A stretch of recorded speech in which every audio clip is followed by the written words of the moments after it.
blinked in the blackness, waiting for her eyes to refocus, and when they did, she saw the shape of Lanny hopping toward her, pulling her heels off as she came. "Awful audience," she pronounced darkly, shoving her feet into black Oxfords. "Fuck 'em." Anna stripped Lanny of the negligee and opened her orange flower dress wide so she could step into it. Lanny popped the snap shut, and Anna cinched the belt as the lights rose on half a carousel and strings of fairy lights and bunting. Anna ran her hand quickly over the line of the dress, feeling for mistakes, then squeezed Lanny's arm, telling her she was okay to step on out. And out she bounded, literally kicking her heels up, high on all kinds of wild energy. In the corridor, on the way back to the dressing room, Anna met Dick, whose job it was to man the counter at the stage door. "There's a journalist downstairs, Wingate. Says he's got a meeting with Lanny. Interview? I told him he'd need to hang around till 5. "Okay," Anna told him. "I'll warn her." "And Cassidy called again." "Cassidy?" "American guy. 3rd time this week. Is she seeing someone?" "No one she's mentioned. Is there a message?" "Just to say he'd called." As Act 3 drew to a close, Anna made lemon tea in the little kitchenette at the top of the stairs and buttered some bread. She watered Lanny's plants, and Agatha's for good measure. She cleared the rubbish from the dressing table. Wrappings from a malt loaf and small candies. Ticket stubs from a lunchtime showing of The Great Race. Lanny wasn't big on culture, but she liked the pictures. Every few afternoons, she'd take herself off to a matinee at the Empire on Leicester Square. What's New, Pussycat? How to Murder Your Wife. Nothing too serious, nothing tragic. Anna had tried to persuade her to go and see The Hill, but Lanny had laughed in her face. "A film about a bunch of sweaty men trekking over a mound of earth. Seriously? Is that what passes for entertainment with you art school types?" "Art school? I went to Secretarial College in Birmingham."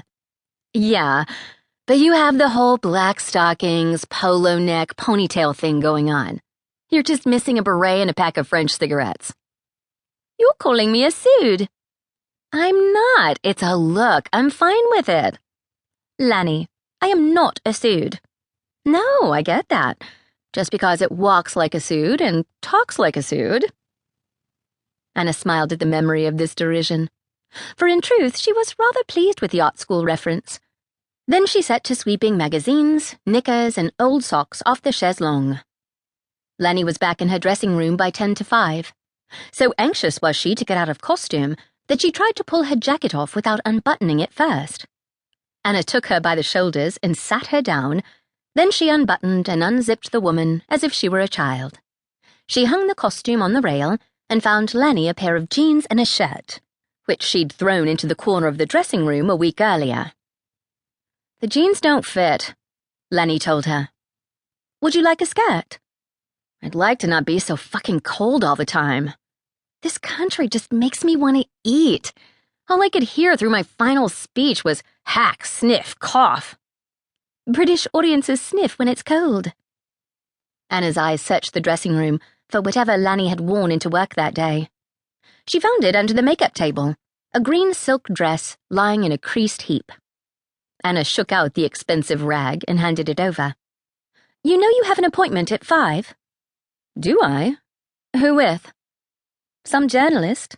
He's been downstairs for hours." Lanny pulled on a pair of heels and sat at the dressing table to drink her tea.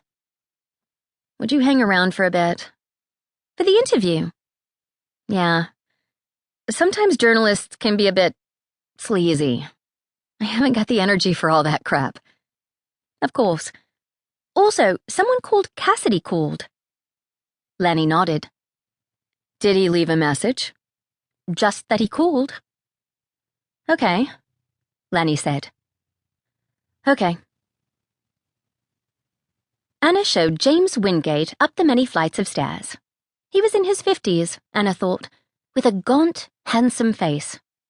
He wore a slim-fitting navy suit with a turquoise silk tie and smelled of cigarettes.